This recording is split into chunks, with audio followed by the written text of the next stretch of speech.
Now, MPs are warning that China's efforts to downplay the coronavirus pandemic in its early stages cost lives and is hindering the fight against the disease. The Commons Foreign Affairs Committee claims the country where the virus originated had sought to, quote, obfuscate over what was really happening. What does China think about all this? I'm joined now by Minister Ma Hui of the Chinese Embassy in London. Thank you for joining us. So the accusation is that you've not been honest or open about what was happening in the early stages of the epidemic in Wuhan. No, I couldn't accept that.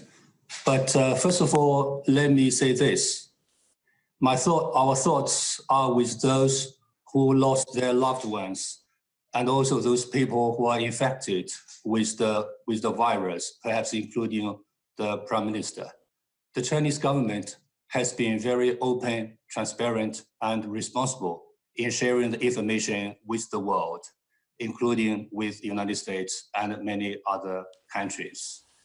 Yeah, but the official line on December the 31st was there was no clear evidence of human-to-human transmission.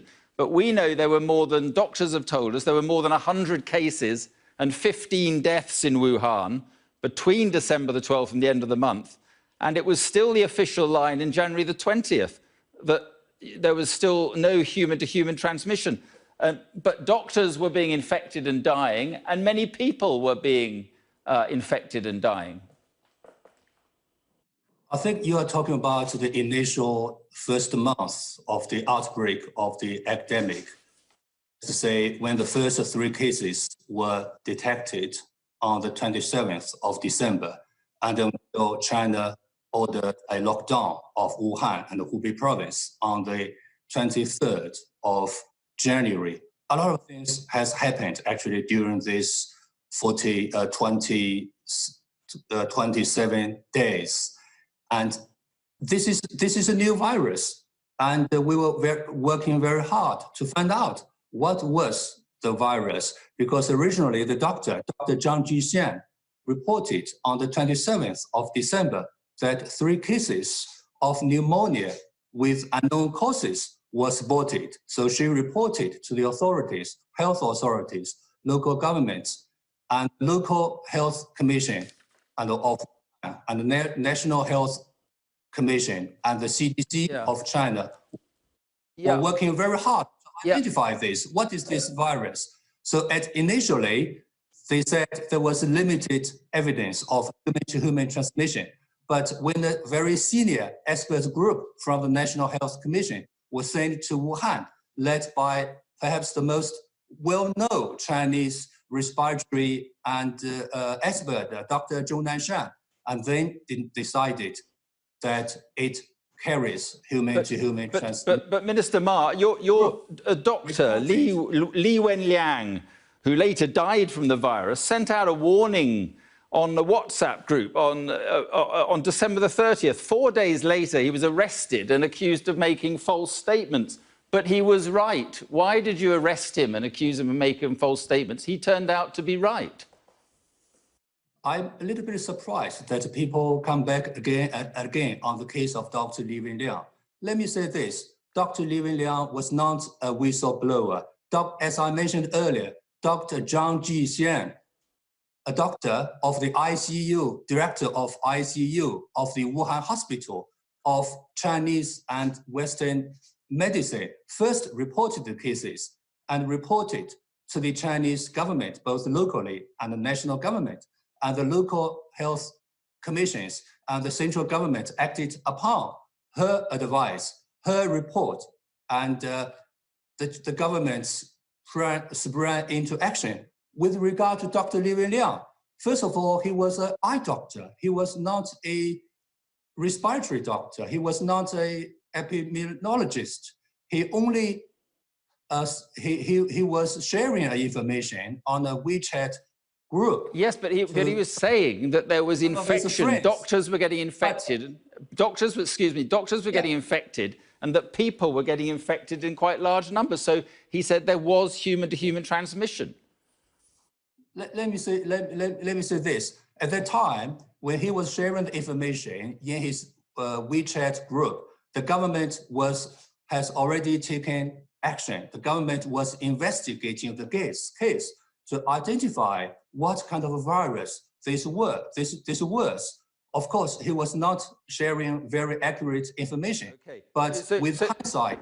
Okay, so the charge, sorry to interrupt you, but the charge is that the delay meant that the other countries around the world could not prepare and that it may have cost lives. So my other question is, why did you close travel from Hubei province to the rest of China at around Chinese New Year, but flights to places like London and Paris and Rome and New York were kept open?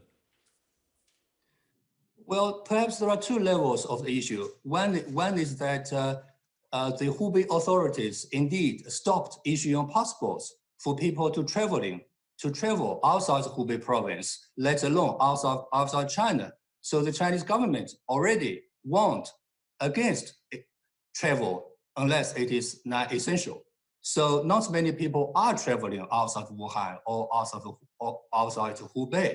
On another level, other governments could have taken actions. Actually, the United States imposed a travel ban on the 2nd of February for Chinese travelers or other travelers who went through China in the past 14 days. Right. So you cannot blame China for inaction on the part of some other governments. They could have taken some actions like screening Chinese visitors to their countries and determine whether they are infected or not. Okay, so let me ask you this. So, yeah, I understand. So let me ask you this. Have you determined exactly where the virus came from? Did it come from a wet market in Wuhan? No, not yet. Originally, it was thought the virus might have come from the wet markets because some of the patients were associated with the market. But it is equally true that some of the patients that doctors saw had no contact with the wet markets. So the exact origin of the virus has not yet been determined yet. So it's possible it came from a virology laboratory in Wuhan. Is that at all possible? That's been mentioned. Not possible.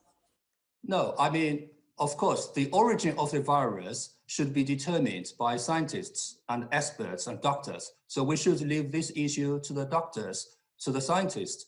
But overall, but is it possible? Sorry to interrupt you. Is it possible it came from a virology laboratory in Wuhan? You let me finish. If you ask the question, I'll give you your answer. Yeah. Many scientists have published an academic paper saying that the virus was the product of the nature. So they have ruled out the possibility of a virus engineered in a lab, which means the conspiracy theories of a virus originating from a Chinese lab or from a US lab was not founded at this stage. So we better leave this important issue to the science. Okay. It's an important issue. Okay, yeah, absolutely. Now, rather than disseminating misinformation. Yeah, have you closed down? I know you say you've closed down some of the wet markets. Can you guarantee that they will stay closed? Will you stop the wet markets reopening? Let's say this. Let's first talk about the wet markets in Wuhan, the city.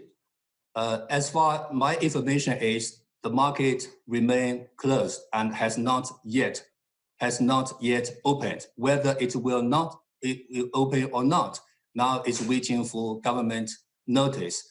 But I can also share you with the information that the Chinese parliament has adopted a decision to ban illegal wildlife trade and also the consumption of the meat of wild animals.